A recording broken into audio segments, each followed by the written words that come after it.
এই জন্য বন্ধু আমার, একেবারে ছোট্ট হায়াত, সামান্য হায়াত, একদমই সামান্য, একদমই সামান্য, একদমই সামান্য। আল্লাহর কসম, আল্লাহ ডাক দিয়ে যেন বলে, বান্দা বিশ্বাস কর, বান্দা তোরে আমি এনে রাখতাম না, বান্দা থাকতে চাইলেও থাকতে দেব না, থাকতে না চাইলেও আমি থাকতে দেব না। সুখে থাকলেও মরে যাবি, দুঃখে থাকলেও মরে যাবি বান্দা। অট্টালিকার মানুষটাও মরে যাবে, কুড়ে ঘরের মানুষটাও মরে যাবে।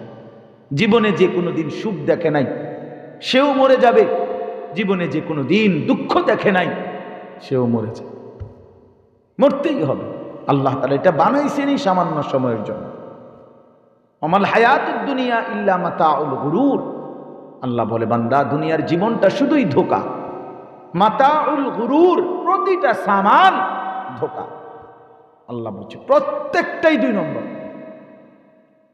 প্রত্যেকটাই 3 নম্বর, একটাও টেকসই না। আসমান না না টিকবে না, ইজা সামা ফাতারাত। চাঁদ তারকারাজি না না, আল্লাহ বলছে ধোঁকা খাইও না। অনেকদিন পড়ে নাই দেখা তারপরেও মনে করো না, মনে করো 100 বছর না 1 লক্ষ বছরও আসমান ভাঙ্গে নাই, তবুও মনে রাখো এটা টেকসই না, ভেঙে যাবে, এটা ভেঙে যাবে। না না, আমার কিছু দিতে হবে। তারকারাজি খসে পড়ে যাবে। ইদাল কাওয়াকিবুন তাসারাত, তারকাগুলো খসে খসে পড়বে। ইদাল বিহারু ফুজ্জিরাত, সাগর নদীর পানিগুলো উত্তপ্ত গরম হয়ে টকবক করে বাষ্পের মতো উড়ে যাবে। ইদা রাজ্জাতিল আরদু রাজ্জা, জমিন মাটি রেজা রেজা পাউডার পাউডার হয়ে যাবে, পাউডার পাউডার। ফাইদা বারিকাল বাসার ওয়া খাসাফাল কামার ওয়া জুমিআ আশ-শামসু ওয়াল কামার। আল্লাহ বলছে চোখে ধাঁধা লেগে যাবে, সূর্য চন্দ্র একটা আরেকটার সাথে মিলে যাবে, আলোহীন হয়ে যাবে, আলোহীন। সূর্যেরও কোনো তাপ আলো থাকবে না, চাঁদেরও কোনো আলো থাকবে, তার মানে রাতও নাই দিনও নাই। তাহলে এই জন্য বাপ আল্লাহ তাআলা বলে, বান্দা এটা একদমই ক্ষণস্থায়ী, এর কোনোটাই টেকসই না, সবটা খেলনা। ওমা হাদিহিল হায়াতুদ দুনিয়া ইল্লা লাহবুন ওয়া লাইব। আল্লাহ বলে, বান্দা বিশ্বাস করো, দুনিয়ার জীবন আমি তো বানাইছি, আমি আল্লাহই তো জানি এটা কি বানাইছি। আমি আল্লাহ, এটা তামাশা এবং খেলাধুলা, খেলনা, এগুলো খেলনা। এই আসমান জমিন চাঁদ সূরজ, এই দালান বিল্ডিং, এই বাড়ি ঘর, সব খেলনা, কিচ্ছু থাকবে না, কিচ্ছু লাগবে না। এই জন্য বাপ আমার, শুধু কেবল দুনিয়া যদি বুঝলাম তাইলে হইল না বাপ। যুবক ভাই, তুমি যদি শুধু কেবল তোমার শরীরের চাহিদা, তোমার লজ্জাস্থানের চাহিদা, তোমার নফসের চাহিদা, শাহওয়াত, এটাই শুধু বুঝলা, নারী, ছবি, জিনা, ব্যভিচার, উলঙ্গ দৃশ্য, মোবাইলে সারাদিন অশ্লীলতা, বেহায়াপনা, না ভাইয়া, এটা সুস্থ স্বাভাবিক মানুষের পরিচয় না, সুস্থ স্বাভাবিক মানুষের পরিচয়। এটা ভাবা উচিত, আমাদের ভাবা উচিত। আল্লাহ তাআলা বলছেন, বান্দা আমি রাখবো না, কেন কাউকে না, রাজপ্রাসাদের বাদশাকেও রাখবো না, কুড়ে ঘরের জীর্ণ কুটিরের ফকিরকেও আমি রাখবো না। দুনিয়া কাউরে থাকতে দেয় নাই, কাউকে না, কাউকে না, ফেরাউন নমরুদ কেউ না, আবার ফকির মিসকিন কেউ না। এই জন্য আমরা যদি প্রত্যেকেই ভাবি যে আমাদের মৃত্যু নিশ্চিত, আমাদের কবর নিশ্চিত, আমাদের আখিরাত নিশ্চিত, এটা খুব চূড়ান্ত বাস্তবতা, অস্বীকার করলেই বোকামি হবে। সবাইরে বলি, বাবা আমারও আপনারও, যে ভুল করবেন আপনি কিন্তু এই ভুল থেকে আবার দাঁড়াইতে পারতেন না। দুনিয়ায় পিছলা খাইলে আবার দাঁড়ানো যায়, আবার দাঁড়ানো যায়, কবরে পিছলা খাইলে আর দাঁড়াইতে পারবেন না। মৃত্যুর মুহূর্তে আটকায় গেলে আপনি আর দাঁড়াইতে পারবেন না। কোরআন শরীফে আছে, ফালাউলা ইদা বালাগাতিল হুলকুম ওয়া আনতুম হিনাইদিন তানজুরুন ওয়া নাহনু আকরাবু ইলাইহি মিনকুম ওয়ালাকিন লা তুবসিরুন ফালাউলা ইন কুনতুম গায়রা মাদিনিন তারজিউনাহা ইন কুনতুম সাদিকিন। আল্লাহ বলেন নাফরমান পাপী আল্লাহর অবাধ্য বান্দার মৃত্যুর সময় যখন হবে, আল্লাহর রাসূল বলছে মালাকুল মউত আজরাইল নাফরমান পাপীর রূহ কবজের জন্য তার সামনে এসে তারে ডাক দিয়ে বলবে আইয়াতুহান নাফসুল খাবিসা, হে খবিশ আত্মা উখরুজি, বের হ। রূহকে ডাক দিবে মালাকুল মউত, এই খবিস আত্মা রূহ বের হ, ইলা সাখাতিল্লাহ, আল্লাহর অসন্তুষ্টির দিকে বের হ। নবীজি বলেন নাফরমান পাপী তার রূহটা বের হতে চাইবে না, তখন মালাকুল মউত আজরাইল কলিজার মধ্যে রূহটা ধইরা একটা টান দিয়া ছিঁড়া ফেলে, একটা টান দিয়া ছিঁড়ে ফেলে। এই ছিঁড়লেই রূহটা আইসা হুলকুম তারাকি, কোরআনের 2 জায়গায় আছে, আরো আছে, এই কণ্ঠনালীর কাছে আইসা আটকায় যাবে। ফালাউলা ইযা বালাগাতিল হুলকুম, এটার অর্থ এটা। আল্লাহ বলে শোন বেটা, নাফরমানের রূহ যখন কণ্ঠনালীতে পৌঁছে যায় আর তার ছটফটানি, ওয়া আনতুম হিনা ইদিন তানজুরুন, তোমরা তো তার সামনে বসেই তার ছটফটানি দেখো, নিজ চোখে দেখতেছো সে কি করতেছে মুমূর্ষ লোকটা। ওয়া নাহনু আকরাবু ইলাইহি মিনকুম ওয়ালাকিন লা তুবসিরুন, আল্লাহ বলে আমি থাকি, আমি আল্লাহ তখন উপস্থিত আছি বেটা, যদিও তোমরা দেখো না, আমিও দেখতেছি তোমরা কি করতেছো। ফালাউলা ইন কুনতুম গায়রা মাদিনিন, আল্লাহ বলে বেঈমান, যদি মনে করে থাকিস কবর নাই, আখিরাত নাই, মিজান নাই, ফুলসিরাত নাই, আখিরাত বলতে কিছু নাই, তো তারজিউনাহা ইন কুনতুম সাদিকিন, তাইলে এই ব্যক্তির কণ্ঠনালী থেকে রূহটা ফিরাইয়া তার হায়াত তারে ফিরাইয়া দে। দে তো দেখি, চাই তোর কোন আব্বা আছে, তোর কোন বাপ আছে যে তোর রূহটা ফিরাই দিবে? আছে কেউ? কাল্লা ইদা বালাগাতিত তারাকি ওয়া কিলা মান আরাক ওয়া যান্না আন্নাহুল ফিরাক ওয়ালতাফাতিস সাকু বিস-সাক ইলা রাব্বিকা ইয়াওমা ইদিনিল মাসাক। এই সব একই অর্থ। আল্লাহ বলেন এই কণ্ঠনালীতে আটকায় যায়, এজন্য জান কবজ থেকে কষ্ট শুরু হবে বন্ধু। মালাকুল মউত আজরাইল, আল্লাহর নবী সাল্লাল্লাহু আলাইহি সাল্লাম বলেন এবার কণ্ঠনালী থেকে যখন রূহটা বের হতে চাইবে না, মালাকুল মউত আজরাইল ধরে, আপনারা কেমনে বুঝবেন? নবী বুঝেন,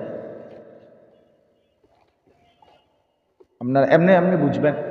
কেউ শিক কাবাব দেখছেন কিনা? এই যে শিকের মধ্যে যে গরুর গোশত কাবাব পোড়ায়, ঠিক না? তো এটা পোড়াইবার পরে মনে করেন এই শিকের থেকে গোশতটা খুলে ফেলছে, তো শিকের মধ্যে কিছু গোশত অল্প অল্প করে লাইগা রয়েছে। গ্রিল, বর্তমানে আধুনিক বানানা গ্রিল কাবাব খায় যে মুরগির, তো এর মধ্যে লাইগা রয়েছে মনে করেন শিকের মধ্যে, এই লোহাটার মধ্যে, আংটাটার মধ্যে। এখন এই ভিজা তুলা দিয়া, ভিজা কাপড় দিয়া আপনার কর্মচারী এই যে গুলো লাইগা রয়েছে এগুলার টাইনা টাইনা ওই টুকরা টুকরা যেটুকু লাইগা রয়েছে এগুলা খুলতেছে। এই আল্লাহর নবী সাল্লাল্লাহু আলাইহি সাল্লাম বলেন মালাকুল মউত আজরাইল ওই নাফরমানের রূহটা তখন এই রকম এই টুকরা টুকরা কইরা ছিঁড়া ছিঁড়া বাইর করে। এইটা হাদিস, ছিঁড়া টুকরা টুকরা করে বাইর করে। হ্যাঁ, আল্লাহ বলেন এত নির্মম মৃত্যু, এমন ভয়ানক মৃত্যু কেন হলো? আজরাইল ছিঁড়ে ফেললো, রূহটা টুকরা টুকরা করে ফেললো, এমন হলো কেন? আল্লাহ কোরআনে বলছেন স্পষ্ট কারণ, ফালা সাদ্দাকা ওয়ালা সাল্লা, এই নাফরমান আমি আল্লাহকে বিশ্বাস করে নাই এবং নামাজ আদায় করে নাই। বেনামাজি সন্তান, বেনামাজি বাপ, মনে রাখো তোমার কলজা ছিঁড়া ফেলবে, তোমার রূহ টুকরা টুকরা কইরা ছিন্ন ভিন্ন কইরা একটা লাথি দিয়া তোমারে মালাকুল মউত কবরে ফেলাই দিবে, মনে রাখ। মাতবুরি, হ্যাঁ মাতবুরি করেন সামান্য এটুকু দুনিয়ায়। আল্লাহ আমাদেরকে বুঝ দান করেন। এই সূরাটার নাম হলো সূরায়ে মুলক। এই সূরার সাংঘাতিক ফজিলত। রাসূলুল্লাহ সাল্লাল্লাহু আলাইহি ওয়াসাল্লাম বলেন, হিয়াল মানিআতু হিয়াল মুনজিয়াতু তুনজিহি মিন আযাবিল কবর। নবী সাল্লাল্লাহু আলাইহি সাল্লাম বলেন, এই সূরাটি যে নিয়মিত তেলাওয়াত করবে, কোন সূরা? সূরা মুলক। মাত্র 30টা আয়াত। নবী সাল্লাল্লাহু আলাইহি সাল্লাম বলেন, যে এই সূরাটি নিয়মিত তেলাওয়াত করবে তো আল্লাহ তাআলা তাকে কবরের আযাব থেকে রক্ষা করবে। ওরে ভাই, ওই ছেলেগুলোরে থামান না, এই অপদার্থ করতে গাইল এগুলা এত রাইতে। ভাই একজন নওজোয়ান ভাই যান না ভাই, এই যে বাচ্চাগুলোর থামান, কথা বলে কোনগুলো, বলে দূরে সরাই দেন এগুলোর এখান থেকে। জি বাবা, তো আমি খুব দ্রুত করতে চাচ্ছি, যেহেতু আপনাদের রাত হয়েছে, কষ্ট হয়েছে, আমারই কারণে আপনারা কষ্ট পাইতেছেন। তো তুনজিহি মিন আযাবিল কবর, নবী সাল্লাল্লাহু আলাইহি সাল্লাম বলেন, এই সূরাটি যে তেলাওয়াত করবে তো আল্লাহ তাআলা তাকে কবরের আযাব থেকে রক্ষা করবে। আমার ভাই, তাহলে এক কথায় বোঝেন, কবরের আযাব সত্য। কবরের আযাব কি? সত্য। কিতাবের মধ্যে আছে কবরে আযাব হবে, এই কথা বিশ্বাস করা, এই কথার উপরে ঈমান রাখা, এটা ওয়াজিব, বাধ্যতামূলক। আযাবুল কবরে হাক্কুন। প্রিয় নবী সাল্লাল্লাহু আলাইহি ওয়াসাল্লাম বারবার অসংখ্য হাদিসের মধ্যে এই কবরের আযাবের কথা নবী সাল্লাল্লাহু আলাইহি সাল্লাম উল্লেখ করেছেন। হাদিসের মধ্যে আছে হযরত উসমান রাদিয়াল্লাহু তাআলা আনহুর ব্যাপারে, আপনারাও অনেক শুনছেন বয়ানে। হযরত উসমান রাদিয়াল্লাহু তাআলা আনহু যখন কবর দেখতেন প্রচন্ড কাঁদতেন, এবং হাত্তা ইয়াবুল্লা লিহিয়াতাহু, ওনার দাড়ি ভিজে যেত কাঁদতে কাঁদতে। তো ওনারে জিজ্ঞেস করছে, হে উসমান, আপনি কবর দেখলে এভাবে কাঁদেন কেন? তিনি বলতেন, ইন্নাল কবরা আউয়ালু মানাজিলিল আখিরাহ, কবর হচ্ছে আখিরাতের প্রথম ঘাঁটি। ফা ইন নাজা মিনহু ফামা বা'দাহু আইসারু মিনহু, যদি কেউ কবরের ঘাঁটিতে বেঁচে যায় পরবর্তী সবগুলো ঘাঁটি তার জন্য সহজ। ওয়া ইন লাম ইয়ানজু মিনহু ফামা বা'দাহু আশাদ্দু মিনহু, কবরের ঘাঁটিতে যে বাঁচতে না পারে পরবর্তী সবগুলো ঘাঁটি আখিরাতের তার জন্য এর চাইতে ভয়ানক। এরপরে তিনি বলেন, হযরত ওসমান, যে এই জন্য আমি কবর দেখলে খুব ভয় পাই। হ্যাঁ, এই কবরে যদি আমার মুআমালা সুন্দর না হয় তো আমার আগামী আখিরাত অনন্তকালের জন্য বরবাদ। কবর থেকেই একজন ব্যক্তি টের পেয়ে যাবে আগামী সময়টা তার কি অবস্থা হবে, আগামী সময়টা তার অবস্থা কি হবে। এই জন্য তিনি বলেন যে আল্লাহ রাসূল সাল্লাল্লাহু আলাইহি সাল্লাম বলছেন। এরপরে তিনি নিজে নবীজির একটা হাদিস শুনাইতেন। ক্বালা রাসূলুল্লাহ সাল্লাল্লাহু আলাইহি ওয়াসাল্লাম, হযরত ওসমান বলেন যে আল্লাহ রাসূল বলেছেন, মা রাআইতু মানজারান কাত্তু ইল্লা ওয়াল কবরু আফজাউ মিনহু। আল্লাহর নবী বলতেন, উম্মত, কবরের চাইতে ভয়ানক আযাবের দৃশ্য আমি রাসূল আর কখনোই দেখি নাই। কবরের চাইতে ভয়ানক দৃশ্য আমি নবী দেখি নাই। এই জন্য কবরের আযাব, রাসূলুল্লাহ সাল্লাল্লাহু আলাইহি ওয়াসাল্লাম বলছেন, নবীজি তো জাহান্নামের দৃশ্য দেখছেন, দেখছেন না? আরে মেয়েরাজে দেখছেন কিনা বলেন? তো নবীজি তো জাহান্নামের দৃশ্য দেখছেন, কবরের আযাবের দৃশ্য দেখছেন, কিন্তু সেই নবী নিজের থেকে এক জাররা বাড়াইয়া বলে না। তো তিনি নিজে বলছেন, মা রাআইতু মানজারান কাত্তু, কখনোই আমি এর চাইতে ভয়ানক দৃশ্য দেখি নাই কবরের চাইতে। এজন্য বাপ, কবরের আযাব সত্য, কবরের আযাব সত্য। আল্লাহর নবী সাল্লাল্লাহু আলাইহি ওয়াসাল্লাম বলেন, যেই নাফরমান পাপী কবরের 3টি প্রশ্নের জবাব দিতে পারবে না তো আল্লাহর পক্ষ থেকে বলা হবে ফেরেশতাদেরকে, আফরিশুহু মিনান নার ওয়ালবাসুহু মিনান নার ওয়াফতাহু লাহু বাবান ইলান নার। এলো 1 নাম্বার। ফেরেশতাদেরকে আল্লাহ বলবে, জাহান্নামের বিছানা বিছিয়ে দাও, জাহান্নামের পোশাক পরিয়ে দাও, জাহান্নাম বরাবর দরজা খুলে দাও। এই 3টা কাজ করবে ফেরেশতারা। এরপরে কবর এর অবস্থায় এই ব্যক্তির কবর সংকীর্ণ হয়ে যাবে। 2 নম্বরে কেমন সংকীর্ণ? আল্লাহ নবী সাল্লাল্লাহু আলাইহি সাল্লাম বলেন, ডান পাশের মাটি বাম দিকে, বাম দিকের মাটি ডান পাশে।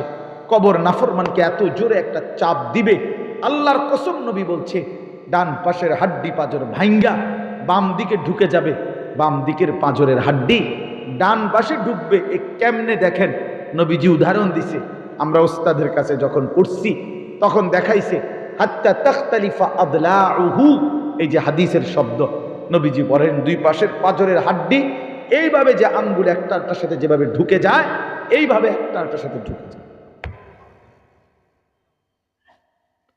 3 নাম্বার, আল্লাহর নবী সাল্লাল্লাহু আলাইহি সাল্লাম বলেন, এরপরে নাফরমানের কবরে একজন ফেরেশতা আসবে, আয়েশা তাকে ইউদরাবু লাহু বিমিতরাকাতিম মিন হাদিদিন, তারে লোহার হাতুড়ি দিয়ে গুর্জ দিয়ে এত জোরে একটা আঘাত করবে।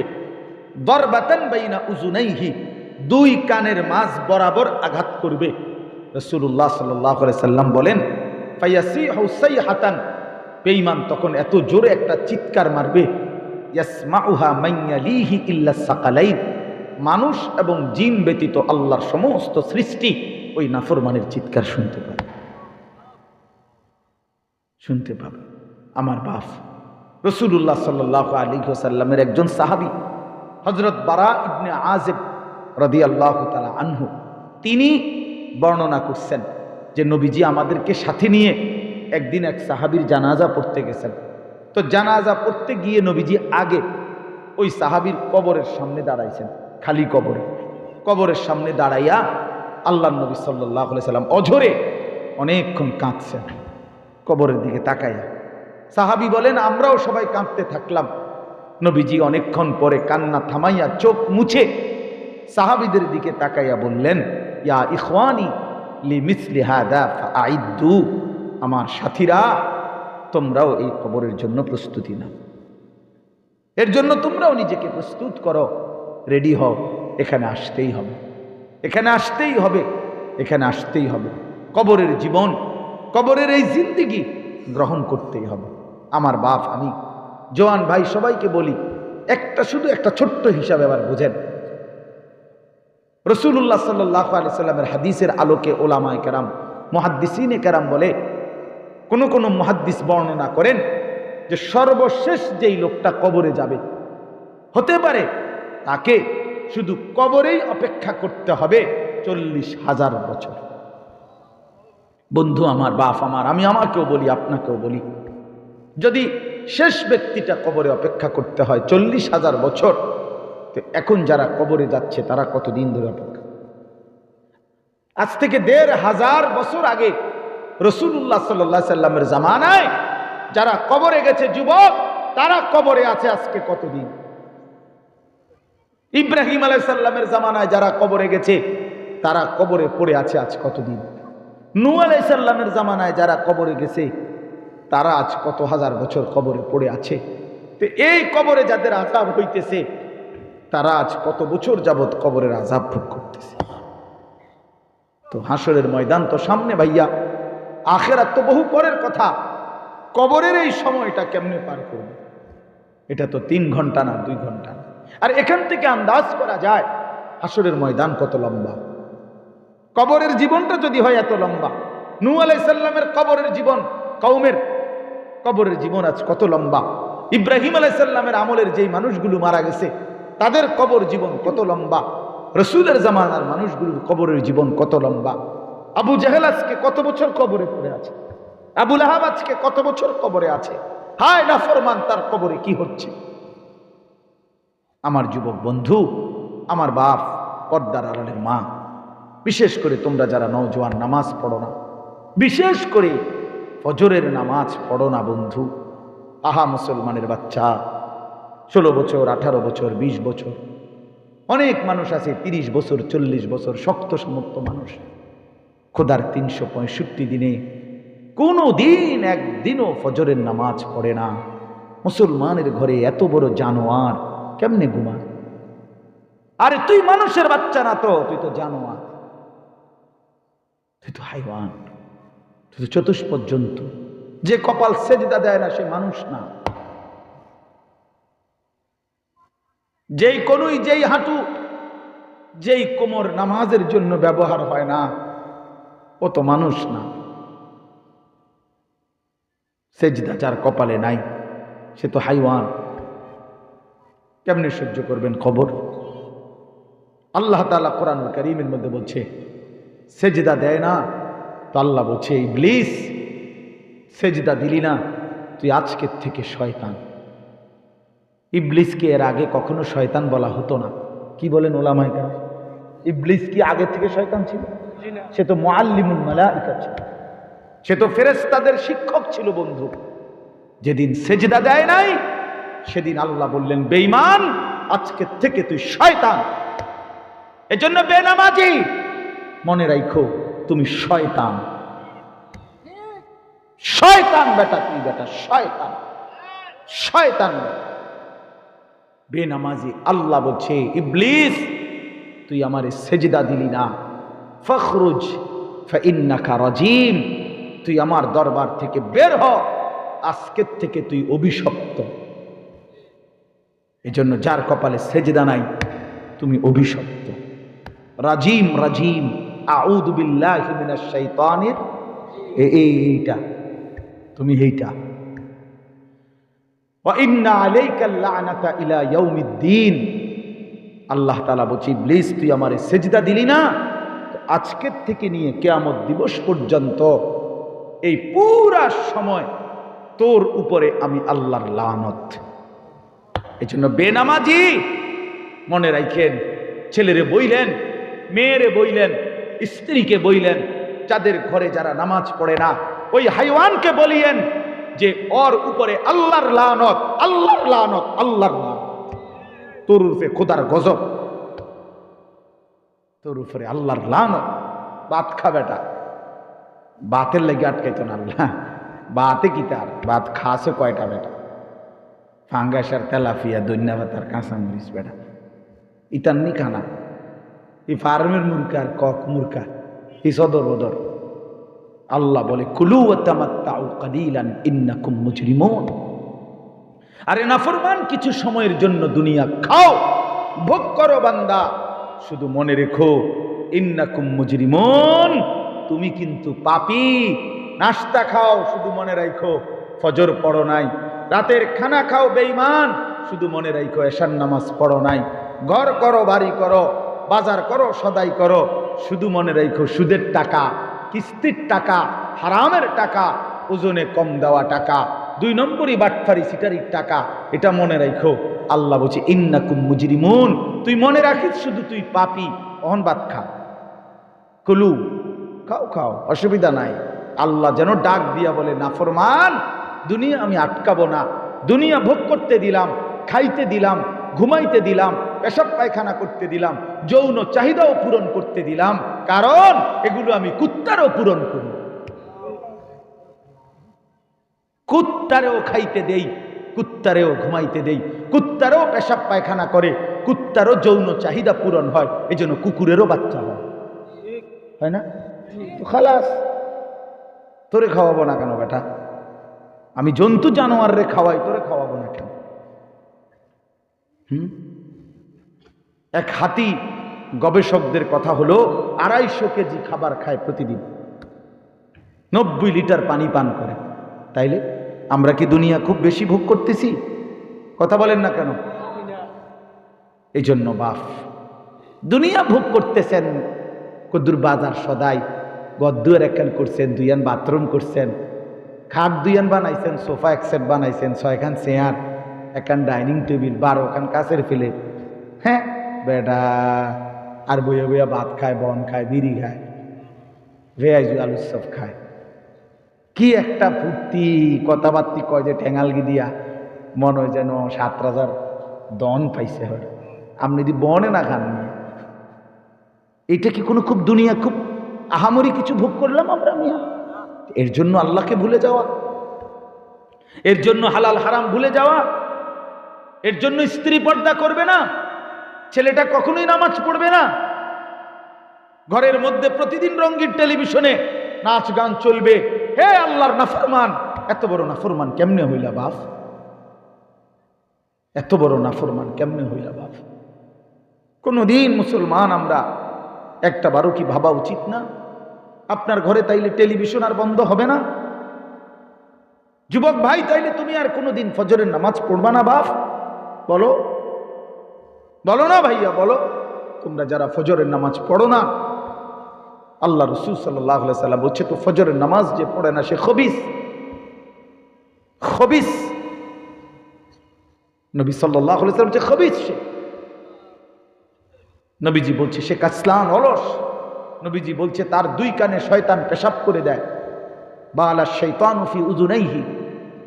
প্রিয় ভাই আমার, এ কবর কষ্ট পাইবেন, হাসরের ময়দান তো আছেই, জাহান্নাম তো আছেই ভাইয়া। আল্লাহ তাআলা কুরআনুল কারীমের মধ্যে বলছেন, আলহাকুমুত তাকাসুর হাত্তা যুরতুমুল মাকাবির। এই সরাসরি কোরআনের আয়াত। আল্লাহ বলে, বান্দা, দুনিয়ার সম্পদ আর প্রাচুর্য এটা বাড়ানোর নেশা তোমাদেরকে আমি আল্লাহ থেকে গাফিল করে ফেলেছে। আলহাকুম, তোমাদেরকে গাফিল বানিয়ে ফেলেছে, ব্যস্ত বানিয়ে ফেলেছে। শাগালাকুম, ব্যস্ত করে ফেলেছে। আর তাকাসুর, আর তাকাসুর মানে হলো প্রাচুর্য বাড়ানোর প্রতিযোগিতা, আরো চাই, আরো চাই, আরো চাই। আল্লাহ বলেন এভাবে একদিন তুমি হাত্তা যুরতুমুল মাকাবির, পৌঁছে গেলা কবরে। পৌঁছে গেলা কোথায়? এবার আল্লাহ বলেন, কাল্লা সাউফা তা'লামুন, সাবধান, অচিরেই তুমি এই কবরে জানতে পারবা আমি আল্লাহ কি জিনিস। সুম্মা কাল্লা সাউফা তা'লামুন, তাফসীরে লিখছে, আল্লাহ বলছে আবারও তুমি জানতে পারবা হাসরের ময়দানে আমি আল্লাহ কি জিনিস। একবার কবরে বুঝাই দেবো, আরেকবার হাসরের ময়দানও বুঝামো। বান্দা আমার নাফর কার সাথে গাদ্দারি করছো, কারে সেজদা দাও নাই, কার হুকুম মানো নাই, কি মনে করছো তুমি আমি আল্লাহকে? আল্লাহকে কিছুই মনে করো নাই। ওমা কাদারুল্লাহ হাক্কা কাদরি, কোরআন শরীফ আছে। আল্লাহ বলে, বান্দা, আরে তুমি তো আমারে কদর করতে পারো নাই, আমার সম্মান, আমার ইজ্জত, আমার শক্তি, আমার ক্ষমতা আন্দাজে করতে পারো। এজন্য রাত গভীরে সবাই নিয়ত করে, বড় খুব বেশি নিরিবিলি সময়, চারিদিকে সব নিস্তব্ধ, ঠান্ডা, কুয়াশা, ফোঁটা ফোঁটা পানি পড়ে, এই অবস্থায় চলেন নিয়ত। আল্লাহর কোরআনে আল্লাহ বলছে, ফাবিআইয়ি হাদিসিন বা'দাহু ইউমিনুন। বিশ্বাস করেন, কোরআন শরীফের এই আয়াত আমার দিল সবচেয়ে বেশি নড়ে, আমার কলিজা শুদ্ধা নড়ে আল্লাহর কোরআনের এই আয়াত শুনলে। আল্লাহ নিজে বলছে ভাইয়া, আল্লাহ নিজে বলছে, ফাবিআইয়ি হাদিসিন বা'দাহু ইউমিনুন। বান্দা, 23 বছরে আমি 30 পারা কোরআন নাজিল করলাম, সর্বশ্রেষ্ঠ কথা এগুলো আমার। এই কোরআন আল্লাহর শ্রেষ্ঠ কালাম। আল্লাহ বলেন এক একটা কথা আমি বারবার বলছি, আকিমুসসালাহ, আকিমুসসালাহ, আকিমুসসালাহ, আকিমুসসালাহ। 80 বারের চাইতে বেশি বলছি নামাজ পড়ো, নামাজ পড়ো, নামাজ পড়ো। 89 বার, 8, 9 কোরআন শরীফে আল্লাহ বলছে, ইয়া আইয়ুহাল্লাযীনা আমানু, হে ঈমানদার, হে ঈমানদার, হে মুমিন। এই কথাটা খেয়াল করেন। আল্লাহ বলছে ফাবিআইয়ি হাদিস। বান্দা, এরপরে আর কোন কথা বললে, আর কতবার বললে এই কোরআনের চাইতে দামি আর কোন কিতাব নাজিল করলে বান্দা তুমি আমার কথা মানতা? বলো ভাই, এই বেনামাজি ভাই, বলো, তোমার মালিক তোমারে 80 বারের চাইতে বেশি বলছে নামাজ পড়তে। আল্লাহ আর কতবার তিনি বললে তুমি সেজদা দিতা? এই সুদখোর, হারামখোর, তুমি বলো তোমার মাওলা আর কতবার কোন কিতাবে নাজিল করলে তুমি বুঝতা যে এই হারাম তোমার আখেরাতে বরবাদ করে দিবে? বেপর্দা বোনকে বলেন, বেহায়া নারীকে বলেন, যুবক তোমরা যারা উলঙ্গ ছবি আর নাচ গান, মোবাইলের অশ্লীল দৃশ্যের উপরে জীবন শেষ করে দিচ্ছ ভাইয়া। কেন শেষ করে দিচ্ছ ভাই আমার? কেন নষ্ট করে দিচ্ছ? প্রিয় ভাই আমার একটা কথা মনে করো, এই যে বাচ্চারা ফিলিস্তিনের কথা বলছে, ফিলিস্তিনের কথা বলে হাত উঁচা করছে, আমিও তোমারে বলি ভাই, আমার এই যে ছেলেগুলো আছো তোমরা একটাবার শুধু ফিলিস্তিনের রক্তাক্ত মায়ের ছবি দেখো। ফিলিস্তিনের মুসলমানের রক্তে আল্লাহর জমিন ভাইসা গেছে।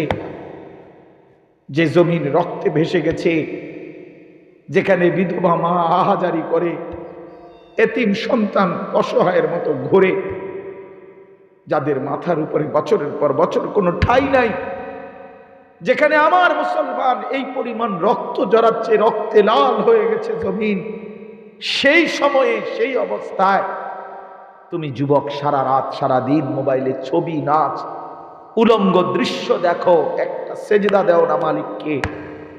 এটা খুব বড় জুলুম ভাইয়া, এটা মানায় না, এটা ইনসাফ হইতে পারে না,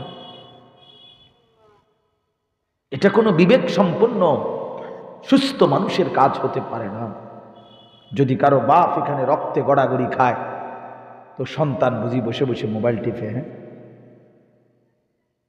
হ্যাঁ, যদি কারো মা রক্তে গড়াগড়ি খায়, তো ওরা তো আমারই বাপ, ওরা তো আমাদেরই মা।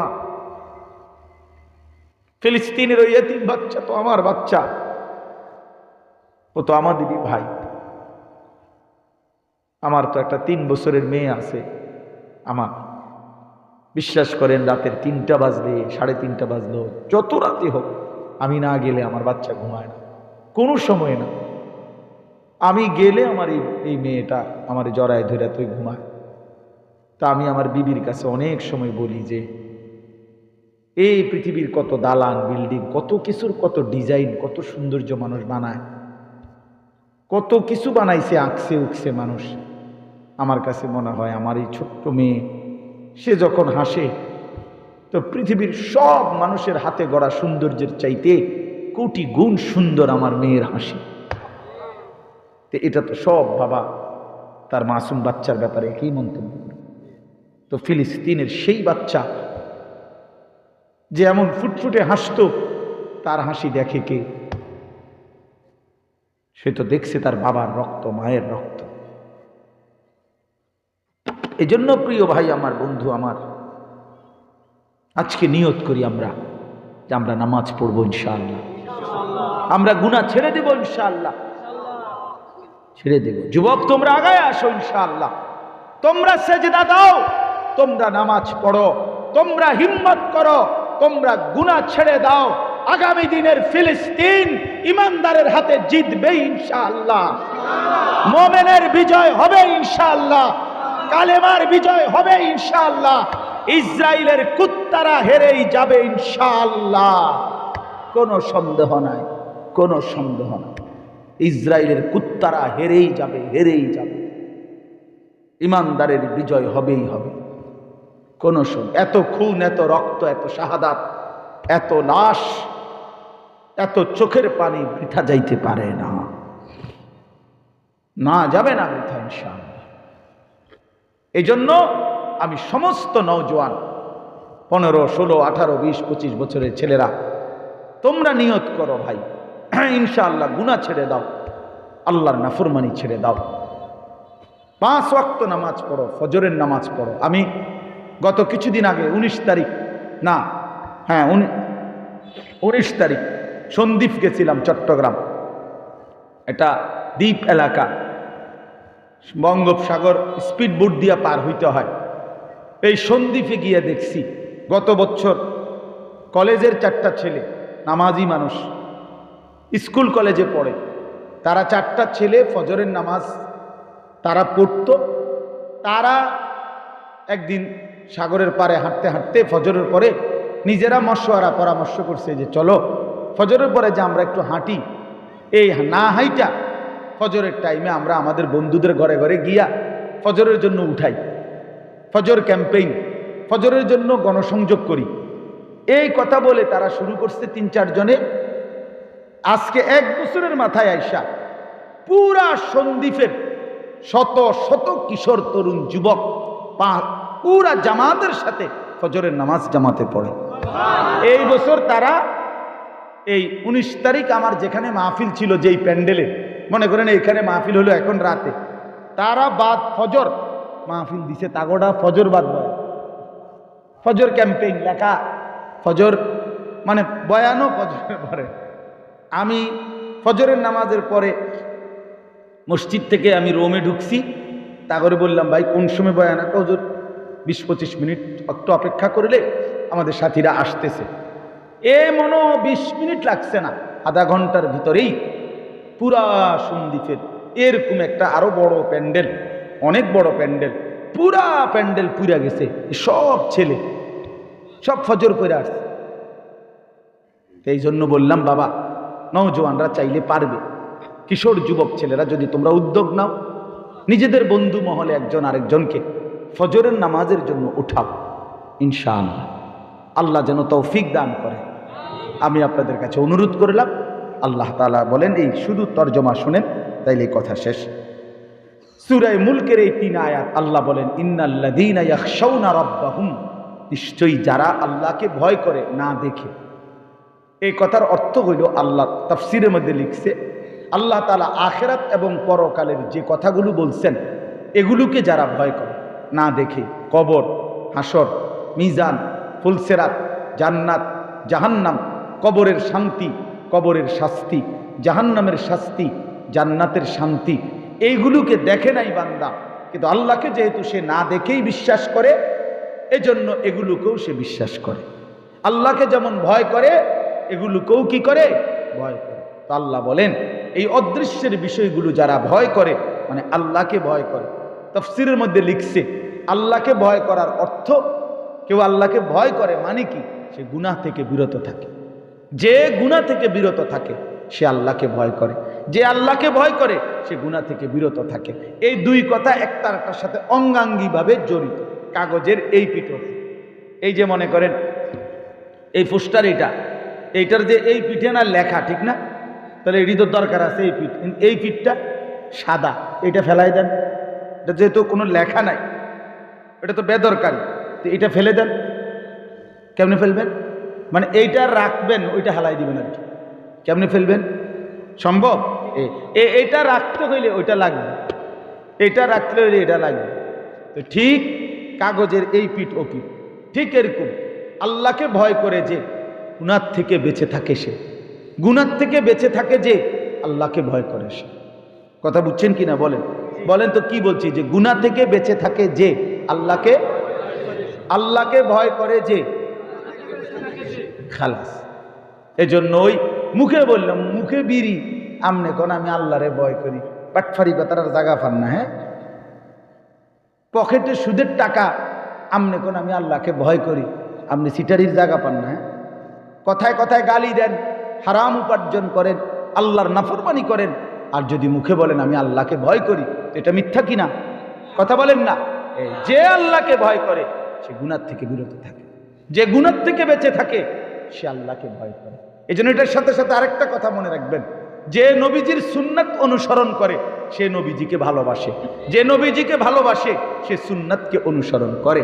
যার মধ্যে সুন্নাতের অনুসরণ নাই, এমনিতে নবীর ভালোবাসা এশকে রসুলের দাবি করে, এইটা ধোঁকা ধোঁকা ধোঁকা ছাড়া আর কিচ্ছু না। ধোঁকা ধোঁকা ধোঁকা। আমরা এরকম ধোঁকা ভালোবাসা দেখাইতে চাই না।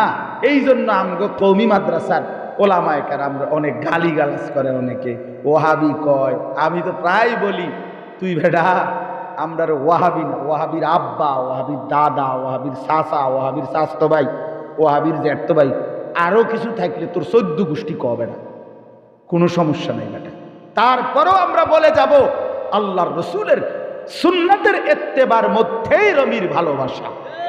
খালাস, তুমি কি বলতেছো, কে কি বলে এটা আমার দেখার নাই। আমরা কোরআন সুন্নাহর আলোকে এটাই বলছি, মান আহাব্বা সুন্নতি ফাকাদ আহাব্বা। খালাস, নবীজি বলছে যে আমার সুন্নতকে ভালোবাসে সেই আমাকে ভালোবাসে, ঠিক কিনা বলেন? অতএব যে গুনাহ থেকে বেঁচে থাকে সে আল্লাহকে ভয় করে, সে আল্লাহকে ভয় করে। তো ইন্নাল্লাযীনা ইয়াখশাউনা রাব্বাহুম বিল গায়বি, আল্লাহ বলে নিশ্চয়ই যারা আল্লাহকে না দেখে ভয় করে, মানে আখিরাতের বিষয়গুলোকে ভয় করে, মানে গুনাহ থেকে কি থাকে। এবার আল্লাহ বলেন আমি তাদেরকে 2টা পুরস্কার দেব। লাহুম মাগফিরাতুন, 1 নাম্বার তাদের পিছনের সব গুনাহ মাফ করে দেব। 2 নাম্বার ওয়া আজরুন কাবীর, এবং তাদেরকে আমি আল্লাহ সর্বশ্রেষ্ঠ বড় পুরস্কার জান্নাত দিয়ে দেব।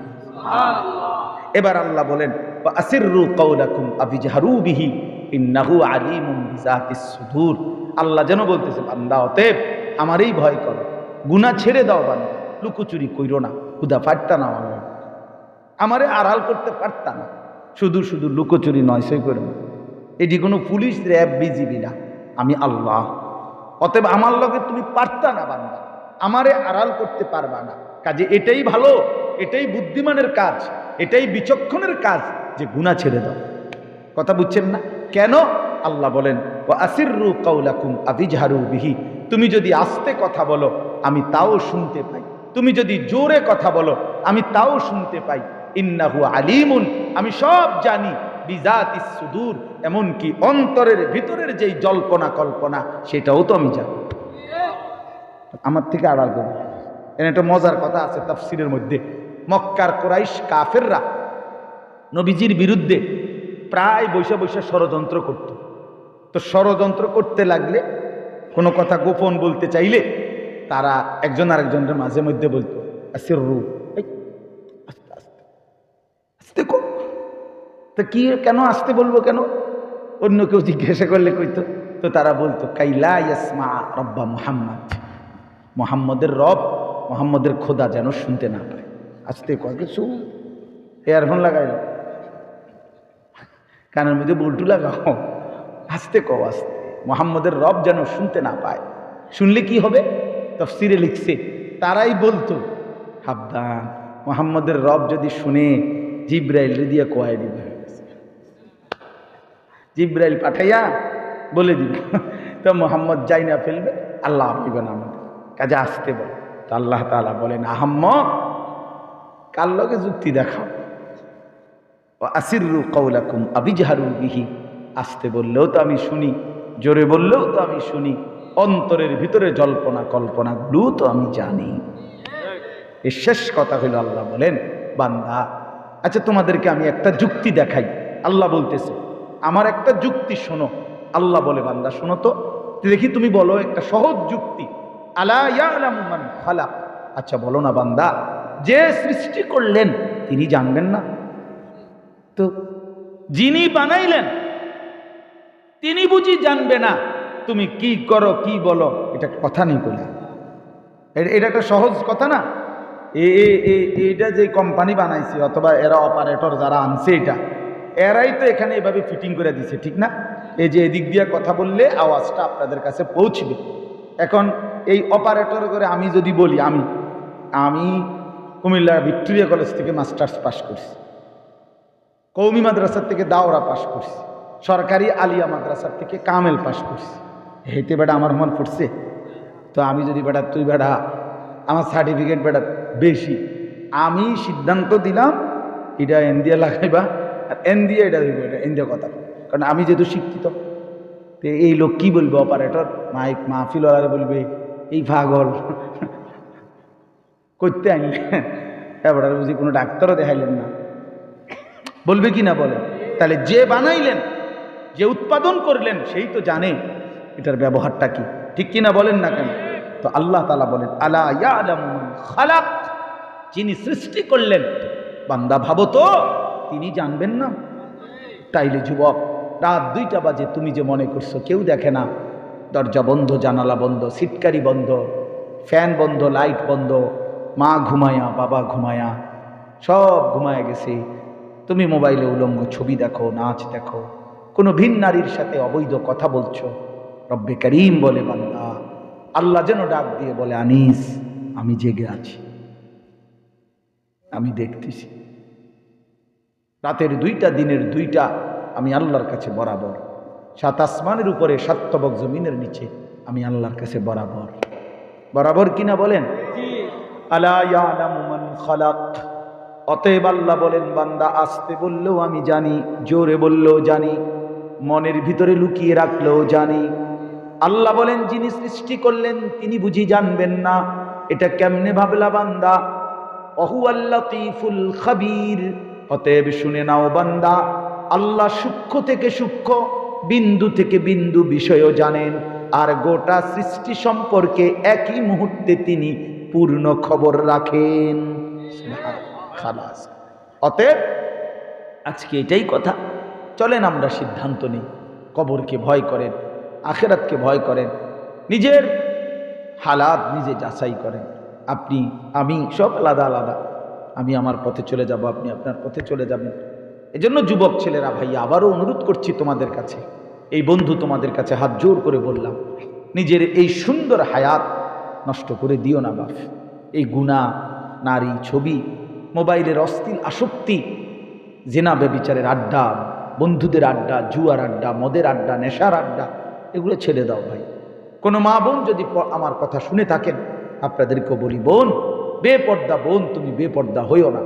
যে নারীর পর্দা নাই, যে নারীর ইজ্জত সতীত্ব, পর্দার কদর নাই, ওইটা কোনো নারী না, ওইটা কোনো মহিলা না, ওইটা প্লাস্টিক। ওইটা মূলত কি? প্লাস্টিক। এটা প্লাস্টিক, ওইটা কোনো নারী না। নারী বলে তাকে আড়ালে থাকে যে রাসূলুল্লাহ সাল্লাল্লাহু আলাইহি ওয়াসাল্লাম। অতএব মা বোনদেরকে পর্দা পুশিদায় রাখেন। বয়স্ক বাবাদেরকে বলি, হালাল রোজগারের প্রতি গুরুত্ব দেন। শেষ হায়াতটাকে আল্লাহর জিকির, তাসবিহ, তেলাওয়াতের মধ্যে কাটান। আল্লাহ তৌফিক দান করেন। শুধু শুধু চায়ের দোকানে আড্ডা, বিড়ি সিগারেটের আড্ডা, অনর্থক গল্প গুজবের আড্ডায় এই সুন্দর হায়াত শেষ কইরেন না। আল্লাহ তৌফিক দেন, কবুল করেন। আজকের এই চরনাচনা মারকাজুল উলুম মাদ্রাসা আল্লাহ তাআলা কবুল করেন। তারা দুইজনই, বাপ ফুত কই, দুজন ফিরোজ তারা কই। তো সবাই আমি আপনাদের কাছে অনুরোধ করলাম যে এই প্রচণ্ড কষ্ট, চেষ্টা, মেহনত করে মাদ্রাসাটা দাঁড় করাইছে আপনাদেরই ভালোবাসা নিয়ে। আপনারা মাদ্রাসায় 3টা জিনিস করবেন। 1, মাদ্রাসার জন্য দোয়া করবেন। 2, মাদ্রাসায় সন্তান পড়তে দিবেন। 3, মাদ্রাসায় দান সদকা করবেন। বলেন ইনশাআল্লাহ। আল্লাহ তাআলা সবাইকে তৌফিক দেন। অনেক উলামায়ে কেরাম কষ্ট করে আপনারা বসেছেন, আমি আপনাদের জন্য দোয়া করি আল্লাহ আপনাদেরকে উত্তম বিনিময় দান করেন, উম্মতের ফিকির দান করেন। আল্লাহ তাআলা আমাদের